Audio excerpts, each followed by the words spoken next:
What is up, everyone? I'm Ryan from Fireside Yankees, and in today's video, we've got a pretty interesting topic. The Yankees have some sort of question marks now in center field with Harrison Bader injured, and while, news about Harrison Bader have been positive, he's progressing well, he's kind of ahead of schedule, that's kind of the way that it's been worded.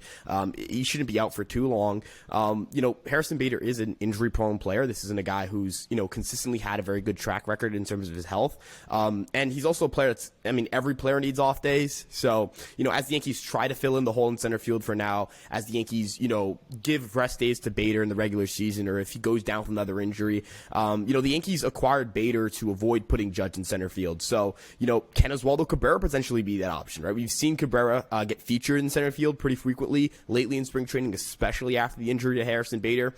Cabrera's talked about how much he loves playing center field, how he really likes the position. And, while initially it's like, putting a guy who's a corner outfielder in center field seems daunting, this was a guy who was a second baseman and shortstop that we threw into right field because we wanted to get him into the lineup. So this isn't the first time where Cabrera's being asked to try out a new position. This isn't the first time Cabrera's being asked to learn something on the fly. And I think all the tools are there for him to figure it out. But before we get into that, Nick, how are you doing today, my friend? And what do you think about Oswaldo Cabrera in center field? How do you think that could fit? And, of course, how are you doing, my man? I'm doing really well, Ryan. I'm excited for this episode. I'm doing the morning shows now with you. Probably going to do some with you and with Alex. I know you're back visiting the fam at home, so hopefully you're having a good time there. I don't know, dude. I think Oswaldo in center actually makes a lot more sense than people give credit for. The dude moves really, really well, great range. I know the biggest downside to him probably, honestly, I'm trying to think about it, because he's really, really good in terms of the defensive runs saved, but isn't that elite and outs above average. So I believe that comes with his arm, right? That's what the outs above average is more about. Would be for his arm, right? Right. Outs above average is a range-based metric, yeah, and then range. You factor in your arm with like DRS, and Fangraphs has like an arm stat. Gotcha. But yeah, I think he'll be pretty good in center field over if you wanted to extrapolate over, let's say, 140 games out there, he'd probably be a top 7 center fielder in baseball, which is just insane. This guy, I don't know what it is. Everything he does really, really well. So I think that I think he could step up and fill in there for a Bader. And I do agree with you on the sense where it's like, look, I'd rather honestly play Oswaldo in center than Judge.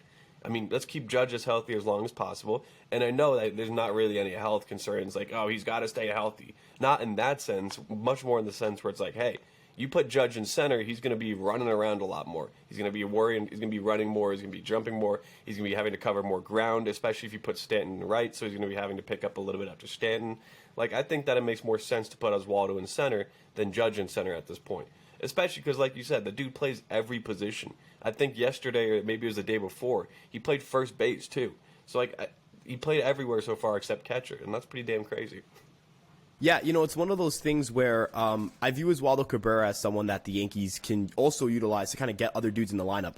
Willie Calhoun has had an amazing spring training, but we're not putting Willie Calhoun in left field, right? There are some serious defensive concerns that he has, and right field's kind of like the position you throw guys at that can't play a position. The Yankees put Matt Carpenter in right field. They've done it routinely. I think if it came down to it and Matt Carpenter didn't have a foot injury, the Yankees would have been more than willing to put Matt Carpenter in left field in the ALCS against the Astros. He would have played much more outfield during the season.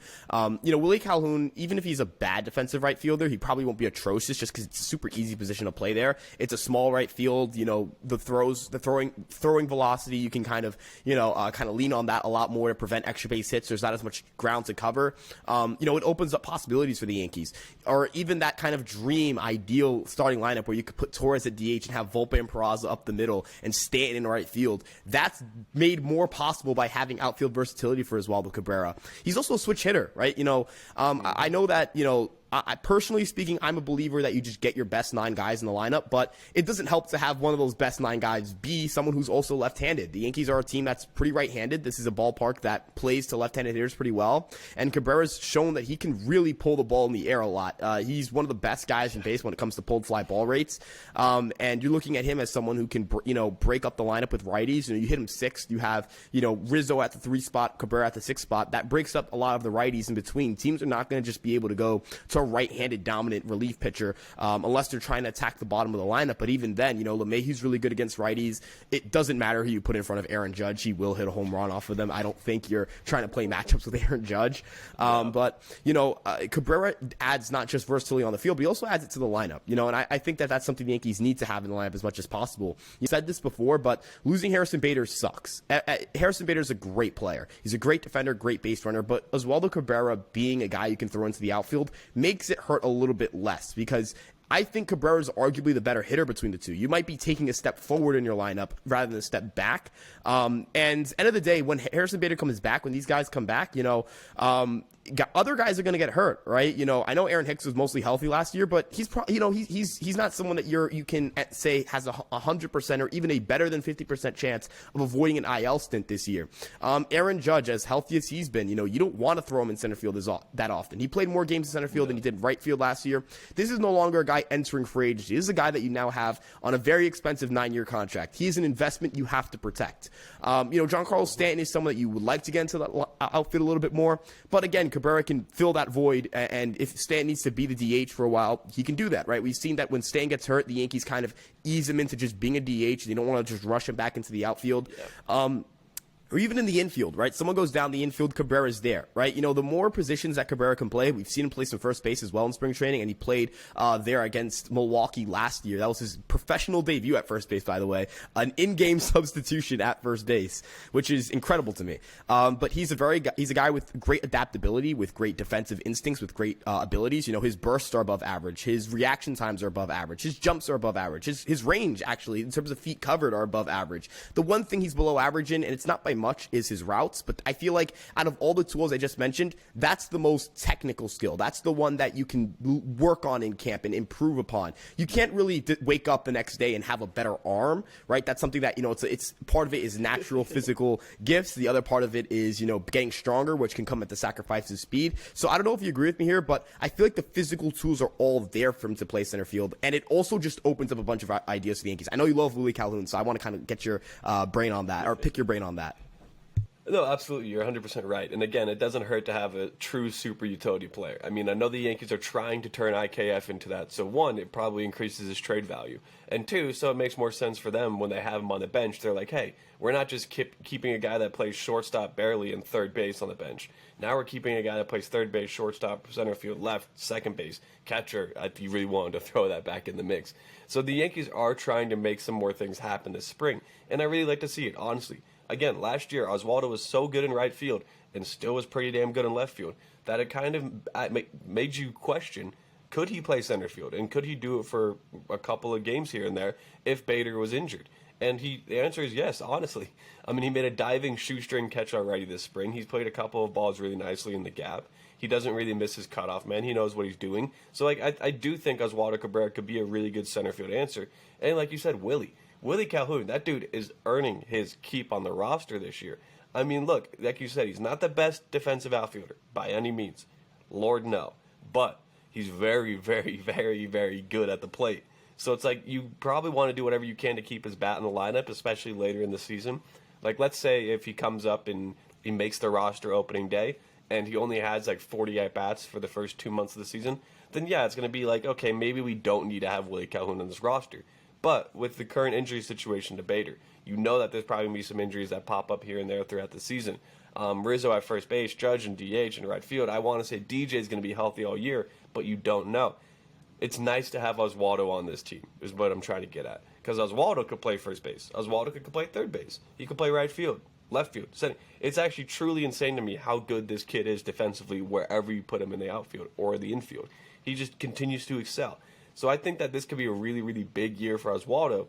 And like you said, it allows other players to get more reps and get more at-bats. Maybe we even see Rafael Ortega make the roster. I mean, he's been quite impressive this spring as well. I know he had like one game where he went 0 for, and everyone's like, we're done. Fuck you, Rafi, we're done. It's like, no. He can have one bad game at spring training.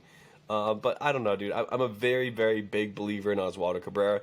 I honestly think if he plays similar to how he played last year on both sides of the ball, he could be a 4.5, 5 F4 player.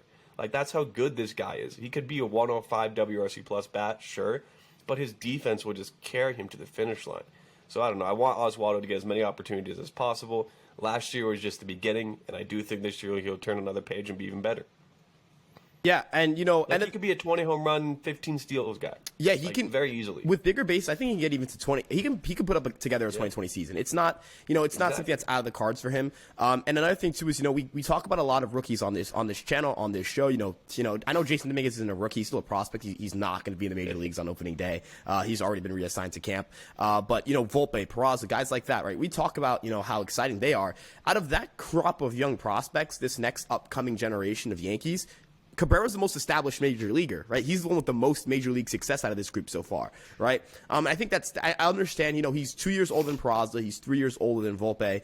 Or I think he's a year and a half older than Peraza. And he's significantly older than Jason Dominguez. Jason Dominguez just turned 20. But I don't think it's crazy to say that this is probably the guy that you feel the safest about, right? You mentioned kind of the floor for him and how, he can kind of stack WAR without being an elite hitter. Defense, defensive value, base running, these are things that the Yankees are going to, number one, value a lot more with, limited shifts and, bigger bases and new pickoff rules. But also it adds an element to this team that they really haven't had before. We are not sitting here and saying that Cabrera is the best player in the world or anything like that, but he certainly is a guy that is going to just be a WAR machine, right? He's someone that is going to accumulate a lot of WAR. He's someone who last year accumulated a lot of WAR in a small sample size. He was nearly a 2-win player according to Baseball Reference, and he played 42 games. That's incredible, right? A big thing here for the Yankees too is we don't really know what the plan is with Isaiah Kiner-Falefa. You imagine he gets traded, but you never know, right? The Yankees are trying to figure out ways to, if he is on the roster, to, not have him just play shortstop, because that's not the position he's going to be playing. You can hear by the quotes Isaiah Kiner-Falefa has, by the way the Yankees are using IKF, it's very obvious, I think, that Peraza is the starting shortstop for this team. But, you have guys like Donaldson and LeMahieu are in the mix as well. They're not at shortstop, but in the infield. They're veterans. One of them in Donaldson is trying to prove that last year was an aberration. The other one in LeMahieu is trying to prove that he can stay healthy. Torres' spot on the roster feels like for the last 2 years has kind of been in limbo, even though he's performed at a pretty high level. It's one of those things where the Yankees kind of have a decent amount of question marks, and they have quite a lot of league average players that they're going to bring into their roster that they hope can give them a little more upside. I feel like Cabrera kind of balances things out for when at least one of those guys in that group doesn't have the ideal year. Any given season, you're going to have guys in your roster that are going to overperform and underperform, right? In that group of Donaldson, Hicks, IKF, LeMahieu, Torres, where it's question mark / not good players, and then guys who just you want to see another year out of them in Torres or LeMahieu, where you just want to see the health stay together, right? One of those, two of those, maybe even three of those guys, maybe in 4 or 5, are going to potentially struggle this year. It's baseball, right? These aren't guys who are, yearly MVP candidates. And that's when you have a guy like Cabrera in there, it means that you kind of bridge yourself to the deadline when you can reassess your team and make acquisitions and also reassess positions like shortstop. Let's say Volpe doesn't make the team out of spring. If something were to happen to Peraza, or if he were to mightily struggle, Oswaldo Cabrera can fill the gap until either A, Volpe is ready, or B, figure out some sort of game plan at the deadline. If Torres is to get hurt or something's to happen to Torres or Donaldson or LeMahieu, Cabrera's there. I think that's something Yankees haven't had in the past. That, it's like last year. It was Marwin Gonzalez, Esteban Florial, and Miguel Andujar as the 3 next guys up when the Yankees had injuries. I don't consider any of them major league caliber players. Marwin Gonzalez signed a contract in Japan, which it is a professional league, but he didn't get a major league offer. Miguel Andujar has been DFA'd by the Pirates and then brought back on a minor league deal. And then Esteban Florial is most likely getting DFA'd, right? So, these aren't major league ready players. These aren't major league caliber players. As much as we rip on Donaldson, IKF, and Hicks, they are major league players, right? At the end of the day, if these guys were hit the open market, all of them would at least get a major league contract, whether it's a minor one or a big one. Obviously not a big one, but they'd still get major league contracts. I think that factors into something. And Cabrera's probably the best player in that group of depth guys. I think it speaks to the Yankees' added depth, and that's something they haven't had in years past. So I don't know what your take is on that, but I just feel like this year at least, they have enough position players to get them through the season, whereas last year, come the postseason, they were battered, beaten. Marwin Gonzalez played Game 5 of the ALDS, man. I think we're past that at this point. I don't know what you feel about it. No, yeah, thank God Marluz is no longer on this team. But yeah, so it's Oswaldo Cabrera, you just hit the nail on the head. He does all of these things better than anyone else on the team does. DJ is the utility guy for the infielder. He's going to be the roaming middle infielder, corner infielder as well. He's going to play first base. He's going to play third base, second base. DJ will probably play the most in terms of the infield allocation. He'll be spread around. But Oswaldo Cabrera can do everything in the infield and everything in the outfield. and probably fuck it, put him at catcher. You could probably do that too. But that's what it just adds a whole new layer of dimension to this team. And like you said, the depth is key for the Yankees this year. Because last year we had Andahar, Hicks, we had Florio, we had Marluz, we had a couple of guys out there where it's like, all right, are we really being serious right now? Come on. Not only is IKF starting every day with like Hicks and Donaldson, but we're throwing out Florio and Andahar in the lineup too. Ugh. So that's why it's nice to have Oswaldo, because it's like, look, we can have the normal, usual guys to start. And even if there are some guys that are struggling a little bit, we can have Oswaldo out there to pick up the slack. And I think he's just a really, really underrated player on this team right now, to the point where it's like people are all hyped about Oswaldo Cabrera because he's a great dude. But I don't think people are really like counting Oswaldo Cabrera as a really good player, if that makes sense. And I think that needs to change going into this season. Like, he's not going to be a 130 WRC plus offensive player, don't get me wrong. But a 110, 115 with elite defense at any position he touches, he could be a 4.5 WAR player. And I think it's just really, really valuable that the Yankees have this. And I do wish they hadn't waited so long to call him up last year. But you live and you learn, Hindsight's always 20/20. Yeah, and to kind of wrap things up a little bit here, it's kind of incredible. There was a story released by NJ.com by a writer who I will not name because I do not like him. But Randy Miller. Yeah. No, but in all seriousness, it was revealed that he was originally offered to get season-ending shoulder surgery back when he had suffered an injury in May, knocked him out for 2 months. He was struggling in AAA to begin the year. I guess that's probably played a huge role into why he was called up so late. But he didn't take it, and he actually healed, and it was like a miracle, right? He healed, and we've seen the arm strength. We've seen the power. It's come all the way back. His physical tools are there, right? And he looked really good in his rookie year. He looks really good in spring training so far. As you mentioned, he could be someone who finishes top 3 or 4 in WAR on a Yankees team that wins the division and competes for a World Series, right? It's not like, Oswaldo Cabrera being one of the 3 or 4 best players on your team according to WAR is a bad thing for you. It's just the guy's a WAR machine, as you mentioned, the defense, the versatility, the base running, being a pretty good all-around hitter. I'm really excited for what Cabrera is going to provide for the Yankees, but, I think that the Yankees are not just putting him in center field as some gag or like something just because he wants to play it. But yeah, I think it's one of those things. It's like Judge in left field. It's like Isaiah kind of fluff in the outfield, or maybe not even like Isaiah. I think Isaiah kind of fluff in the outfield. Is not as much a gag or like a joke thing. It's more like trying to figure out where things are going to work for him. But I do think Cabrera in center field is a legitimate thing. I think the Yankees should 100% consider it. I think the Yankees should play him in center field not frequently, but frequently relative to his other outfield spots this year. But with that being said, we'd love to hear what you guys think in the comments below. Do you guys think Oswaldo Cabrera's got the tools for center field? Where do you guys want to see Cabrera play more frequently? We love the support you guys have been giving us lately. We are very close to 5,000 subscribers. We're trying to get there before opening day. So if you guys could like, comment, and subscribe and turn on your post notifications, that would be great. Make sure to check us out on our TikTok, Facebook, Instagram, Twitter, and our YouTube page. My man Nick over here is running the Twitter, so you can check out his tweets there. Our Twitter accounts, our personal ones, are above our heads. And of course, you guys know we're your one-stop shop for New York Yankees content, daily podcasts, post-game recaps, highlights, shorts, everything you guys could possibly need. Thank you guys so much for tuning in, and we'll see you guys in the next episode. Peace out.